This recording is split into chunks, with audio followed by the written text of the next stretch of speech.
최근에 그 불광사에서 대장경 천년의 진을 담은 그릇이라고 하는 아주 재미있고 그리고 또 유익한 그 역제를 내신 오윤희 선생님이십니다.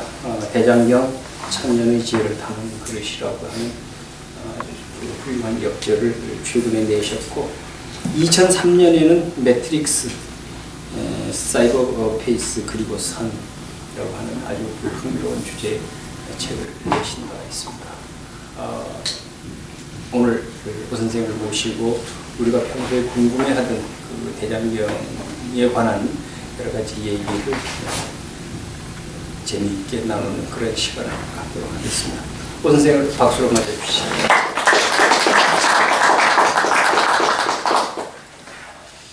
이제 저에게 말을 좀 해달라 그러는 게 이제 일단은 고려대장경 천년의 의의에 관련된 일인 것 같습니다. 저희 고려대장경 천년이 1011이라는 숫자에 대해서 이렇게 차관이랄까요? 이렇게 생각이 같은 거는 2002년도예요. 그래서 벌써 이제 8년이 다 돼가지고. 그러니까 그때부터 이제 혼자 그런 생각을 많이 했어요. 천년 기념식, 소위 얘기해서 천년 생일이잖아요. 천년 생일에는 도대체 뭘 할까? 그래서 제가 이제 뭐 한 13살, 13살이라고 하는데 13살 먹은 딸이 있는데 이제 며칠 전 얼마 전에 2월 달에 이제 생일이 있어요. 생일을 하게 되면 이제 뭐 지도 그렇고 우리도 이제 계획을 세우지 않습니까? 누구를 초청해서 뭘 하고 하는 좀 글쎄 뭐 그 10살짜리 뭐 애들 생일 파티 하는데도 사실 상당한 이제 신경을 써야 돼요. 지도 그렇고 그래서 그래야 뭐 기왕하는 뭐 좋은 시간을 보내죠. 근데 이놈의 천년의 생일에는 이걸 도대체 제가 뭐 그 전에 이제 인터넷이고 뭐고 참 뒤져봐도 천년의 생일이라는 거는 사례가 없더라고요. 그러니까 천년 생일이 왜 없었겠어요? 지금도 다 천년으로 지금도 천년의 순간이죠. 언제서부터 그 시간의 구분이니까 끝까지 거예요. 근데 이제 대장경 정도, 고려대장경 정도 되는 일. 근데 그런 기록이 없어요. 그러니까 그 전에는 그런 행사를 별로 안 했던 모양이에요. 그러니 뭐 모델이 있어야 무슨 계획을 세우든지 꿈을 꾸든지 할 텐데. 그러니까 결국 그거예요. 그러니까 뭐 이제 계획을 세운다는 것도 그렇고, 그러니까 기념을 한다는 건데 기념을 하려면 뭘 기념을 그냥 천년이니까 천년 그냥 숫자를 기념을 하는 거죠. 근데 사실은 뭐 제 생각엔 그랬어요. 이게 기념을 하려면 그런 내용이 있어야 되는 거 아니냐. 고려대장이 도대체 뭐냐? 무슨 가치가 있는 거냐? 그러니까 문화재니까, 보물이니까, 유네스코 유산이니까, 천년되니까 그냥 기념을 하면 되는 거니까 뭔가 가치가 있는 거예요. 그 가치를 알아, 그걸 찾아야 기념을 거기다 포커스를 맞출 텐데. 뭐 이런저런 얘기들이 이제 예를 들어 천년 얘기가 나오면서 그런저런 뭐 얘기들이 많이 있었습니다. 그런데 사실 제가 이렇게 그 과정에 생각을 해보니까 고려대장경을 한국 사람들은 구체적으로 가치 평가를 해본 적이 한 번도 없는 거예요. 예를 들어 고려대장경이라는 거는 그냥 고려 때 만든 대장경, 초조대장경은 처음으로 새긴 대장경, 제조대장경 두 번째로 만든 대장경, 팔만대장경은 8만 된 게 대장경. 근데 일본 사람들은 그렇게 안 불렀어요. 예를 들어서 이제 제가 인징이라는 분 제가 뭐 이렇게 자료집에 조금 해놨는데 그냥 집에 가서 한번 읽어보십시오.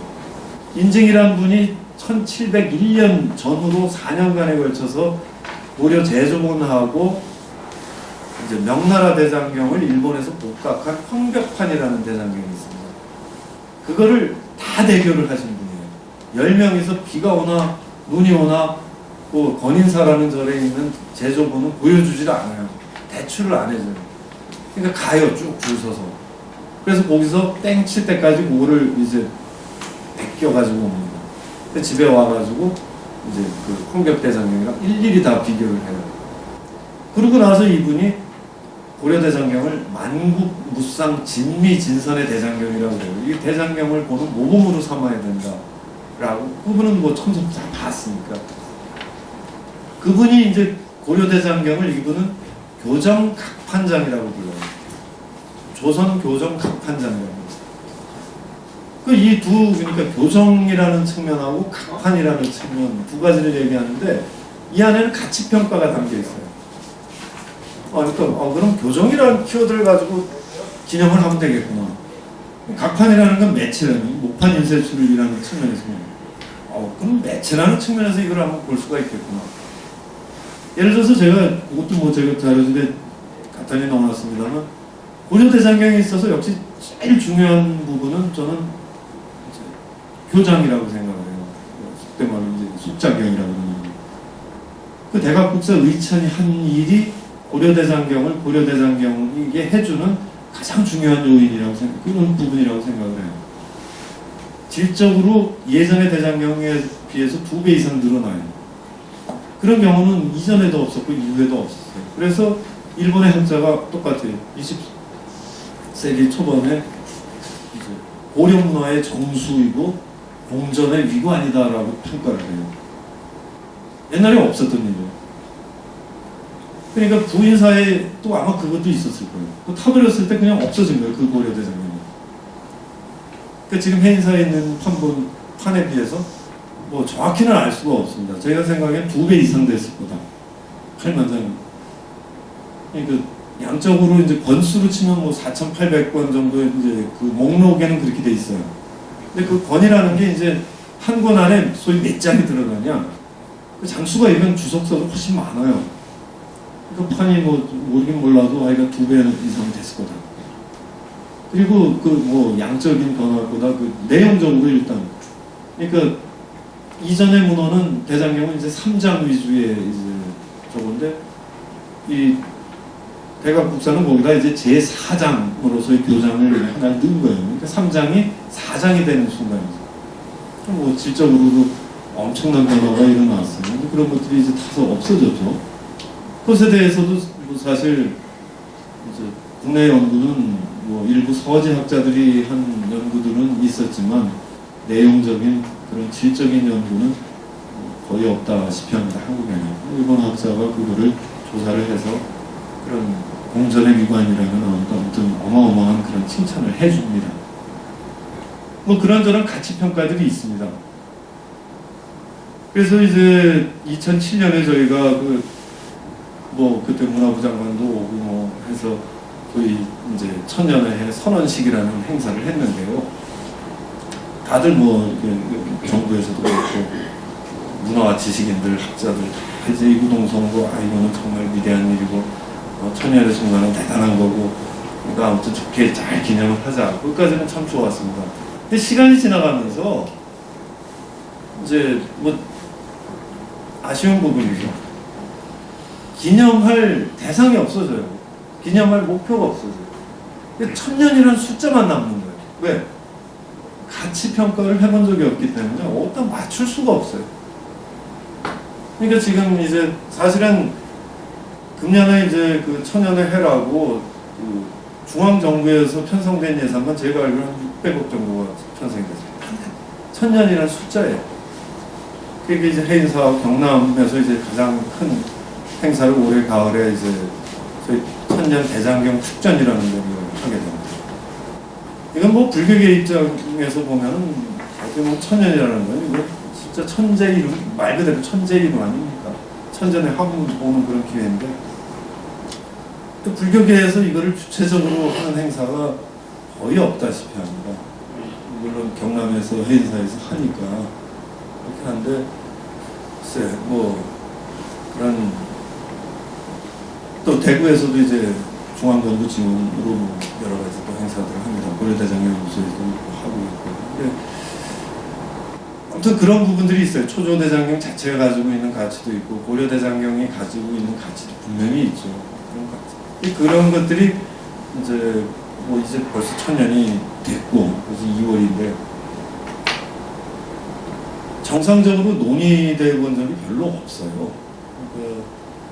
뭐 경남이나 이제 해인사나 이제 기념 사업을 한다고 해도 역시 이제 새로운 뭐 아이디어나 새로운 어떤 목표라고 할까 그런 것도 그다지 썩 많지 않은 것 같고 그냥 통상적인 지역 주체 그런 정도로 되지 않나. 그 이제 금년 1월달에 그 동아일보에 이제 무슨 칼럼이 하나 나온 적이 있습니다. 그런저런 거를 지적을 했던데 저는 이제 거기서 가장 큰 그런 원인이 이렇게 천재이고 천년에 한 번 오면 좋은 기회가 왔는데도 불구하고 이런 것들이 왜 불교 안에서 또는 한국 사회 안에서 이런 논의가 활발하게 전개되지 않을까. 천년이라는 것에 대해서 이게 가장 큰 문제는 우리가 고려대장경을 모르는 거. 그러니까 이건 뭐 전문 분야에 있는 사람들의 문제는 아닌 것 같아요. 일반 사람들, 일반 우리 국민들이, 한국 사람들이 고려대장경에 대해서 너무 모르는 거예요. 고려대장경이 가진 그 가치에 대해서 제대로 평가를 해본 적이 없구나. 그런 상태에서 이것을 그냥 뭐 민족의 보배, 세계유산 그런데 그냥 자족하고 있었구나. 이거를 정상적인 그런 가치에 대해서 얘기해 본 기회가 별로 없었기 때문에 막상 행사를 한다고 돈을 주고 돈이 생겨도 이거를 참 멋있게 의미 있게 기념을 하기가 어렵구나. 왜 기념할 목표가 없기 때문에 그런 거 아닌가 싶어요.